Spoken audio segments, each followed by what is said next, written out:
യുദ്ധത്തിന് എന്ത് കാരണമുണ്ടെങ്കിലും അതിന്റെ കെടുതി അനുഭവിക്കുന്നത് സാധാരണ ജനങ്ങളാണ്. ഡോക്ടർ മോഹൻ വർഗീസ് അന്താരാഷ്ട്ര വിദഗ്ധൻ നമുക്കൊപ്പം ചേരുന്നു. ഡോക്ടർ മോഹൻ വർഗീസ്, ഏറെ ആശ്വാസകരമായ നീക്കങ്ങൾ എന്നും നമുക്ക് കരുതേണ്ടി വരുമോ ഈ സാഹചര്യം? കാരണം ഗസയുടെ ദുഃഖം നമ്മൾ പലവട്ടം ചർച്ച ചെയ്തതാണ്. എന്തായാലും ഈ ഏറ്റുമുട്ടലിൽ ഏറ്റവും ക്ലേശം അനുഭവിക്കുന്നത് സാധാരണ ജനങ്ങളാണ്. അങ്ങനെയെങ്കിൽ ഇപ്പോഴത്തെ നീക്കങ്ങൾ എത്ര കണ്ട് ആശ്വാസകരമാണ്? 15 മാസമായി തുടരുന്ന ഗസയിലെ ഒരു കെടുതികൾ അതിന് പരിസമാപ്തി വരികയാണ് എന്നത് തികച്ചും സന്തോഷകരമായ കാര്യമാണ്. അതിനുള്ള നീക്കങ്ങളാണ് ഗസയിൽ നിന്നുള്ള ഹമാസിന്റെ പ്രതിനിധികളും ഖത്തറിന്റെ ഭരണകൂടത്തിന്റെ പ്രതിനിധികളും അമേരിക്കൻ നിയുക്ത പ്രസിഡന്റ് ഡൊണാൾഡ് ട്രംപിന്റെ പ്രതിനിധിയും അതുപോലെ ഇസ്രയേലിന്റെ മൊസാദിന്റെയും ഷിൻബെറ്റിന്റെ ആഭ്യന്തര സുരക്ഷാ ഏജൻസിയായ ഷിൻബെറ്റിന്റെയും അതുപോലെ ഇസ്രായേൽ സൈന്യത്തിന്റെ IDFന്റെയും എല്ലാം പ്രതിനിധികൾ ചേർന്ന സമഗ്രമായ അവസാന റൗണ്ട് ചർച്ചകളാണ് ഇപ്പോൾ ഖത്തർ തലസ്ഥാനമായ ദോഹയിൽ നടക്കുന്നത്. ഇതിനുള്ള ഒരു പ്രധാന രാസത്വരകം എന്ന് പറയുന്നത് ട്രംപ് 20-ാം തീയതി ജനുവരി മാസം 20-ാം തീയതി അധികാരമേറ്റെടുക്കുന്നതിന് മുൻപ് തന്നെ ഈ വിഷയത്തിനൊരു ശാശ്വതമായ പരിഹാരം ഉണ്ടാകണം, വെടിനിർത്തൽ തന്നെ ഉണ്ടാകണം, അത് മാത്രമല്ല ബന്ദി കൈമാറ്റം ഉണ്ടാകണം എന്ന ഒരു ഏകദേശ ധാരണ ഇപ്പോൾ തന്നെ 2 കേന്ദ്രങ്ങളിലും പരസ്പരം പോരടിച്ചു നിൽക്കുന്ന 2 കേന്ദ്രങ്ങളിലുമുണ്ട്. അതിനെ സ്ഥിരീകരിക്കുന്ന തിരക്കിലാണിപ്പോൾ. പൊതുവെ ഗസ മാത്രമാണ് ഇപ്പോൾ പ്രശ്നകലുഷിതം. ഇറാന്റെ ഭാഗത്തു നിന്നുള്ള ആക്രമണങ്ങൾ കഴിഞ്ഞ 2 മാസമായി കാര്യമായി നടക്കുന്നില്ല. സിറിയയിൽ നിന്നും അധികം പ്രശ്നങ്ങൾ പുതുതായി റിപ്പോർട്ട് ചെയ്യുന്നില്ല. അവിടെ ഭരണകൂട മാറ്റമുണ്ടായി. അതുപോലെ 60 ദിവസത്തെ വെടിനിർത്തൽ കരാർ ഹിസ്ബുള്ളയുമായി ഉള്ളത് ഇപ്പോൾ തുടരുന്നു. ഇനി ബാക്കിയുള്ളത് ഹമാസുമായുള്ള ഒരു സന്ധി മാത്രമാണ്. പക്ഷെ ഈ കരാർ പൂർണ്ണമാകണമെങ്കിൽ ഈ പോസ്റ്റ് വാർ ഗാസ അതേക്കുറിച്ചുള്ള സമഗ്രമായ ചിത്രം ലഭ്യമാകണം. ഗാസ ഏതാണ്ട് പൂർണ്ണമായും തകർന്നു കഴിഞ്ഞു. 23 ലക്ഷം ജനസംഖ്യയുള്ള ഗാസയുടെ ഏതാണ്ട് 15 ലക്ഷം പേര് പൂർണ്ണമായും ഡിസ്പ്ലേസ്ഡ് ആണ്. അവിടെ കെട്ടിടങ്ങൾ യാതൊന്നും തന്നെ ബാക്കിയില്ല. അടിസ്ഥാന സൗകര്യങ്ങൾ പൂർണ്ണമായി പുനർനിർമ്മിക്കേണ്ട ആവശ്യമുണ്ട്.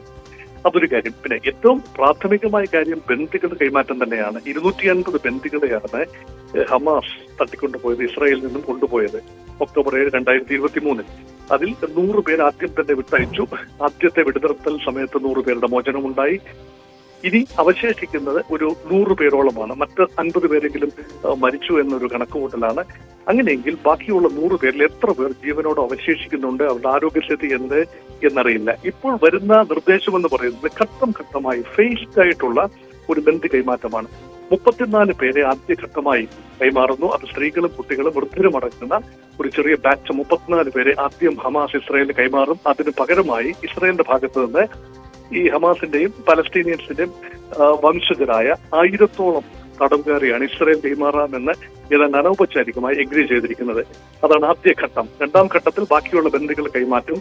അതുപോലെയുള്ള അടിസ്ഥാന സൗകര്യ വികസനം, അതൊരു സമഗ്രമായ പാക്കേജ് ആവശ്യമുണ്ട്. അത് ഇസ്രായേൽ മാത്രം വിചാരിച്ചാൽ നടക്കുന്ന കാര്യമല്ല.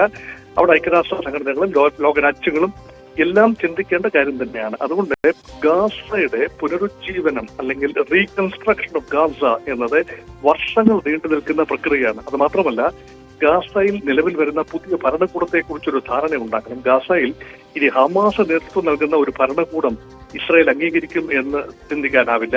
അതുകൊണ്ട് ഒരുപക്ഷെ ഒരു ഹൈഫനൈറ്റഡ് ഗാസ ആൻഡ് വെസ്റ്റ് ബാങ്ക്, അതുകൊണ്ട് പാലസ്തീൻ അതോറിറ്റിയുടെ അല്ലെങ്കിൽ അൽഫത്ത പാർട്ടിയുടെ മുഹമ്മദ് അബ്ബാസിന്റെ അൽഫത്ത പാർട്ടിയുടെ പ്രതിനിധികളോ അല്ല എങ്കിൽ പുതിയതായ ഒരു സംവിധാനമോ ഗാസയിൽ ഉണ്ടാകണം. അത് മാത്രമല്ല, ഇസ്രായേൽ സൈനികരുടെ പിന്മാറ്റം, വെടിനിർത്തൽ സാധ്യമാകും. പക്ഷേ ഇസ്രായേൽ സൈനികർ എത്രത്തോളം ഗാസയുടെ മണ്ണിൽ നിന്നും പിന്മാറും, അതും ഫേസ്ഡ് വിഡ്രോയൽ ആണ് ഇപ്പോൾ പ്ലാൻ ചെയ്യുന്നത്. ഒറ്റയടിക്ക് എല്ലാവരും കൂടെ പിന്മാറുക എന്നതല്ല, മറിച്ച് ഘട്ടം ഘട്ടമായി പിന്മാറുകയും അത് മാത്രമല്ല ഇസ്രായേലിന്റെ സുരക്ഷ ഉറപ്പുവരുത്തുന്ന രീതിയിൽ ഗാസയുടെ തലങ്ങും വിലങ്ങുമായി കോറിഡോറുകൾ സ്ഥാപിക്കുന്ന തിരക്കിലാണ് ഇസ്രായേൽ ഇപ്പോൾ. ആ കോറിഡോറുകളുടെ സംരക്ഷണം ആര് നിർവഹിക്കും?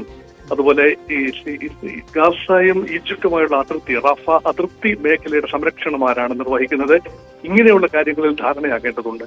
അതുകൊണ്ട് ഇപ്പോൾ വരുന്ന ഉരുത്തിരിഞ്ഞു ചർച്ചകളും നിർദ്ദേശങ്ങളും എല്ലാം തന്നെ ഒരു സമഗ്രമായ എവർ ലാസ്റ്റിംഗ് ആയ ഒരു ശാന്തി പദ്ധതിയിലേക്കാണ് വിരൽ ചൂണ്ടുന്നത്. അതുകൊണ്ടാണ് ഇത് സമയം വൈകുന്നത്. മിക്കവാറും ജനുവരി 20, 2025 മുൻപ് തന്നെ അതേക്കുറിച്ചുള്ള വ്യക്തമായ ഒരു ചിത്രം ലഭ്യമാകുമെന്ന് തന്നെയാണ് പ്രതീക്ഷ. ഓക്കെ, വളരെ നന്ദി ഡോക്ടർ മോഹൻ വർഗീസ് പ്രതികരിച്ചതിന്.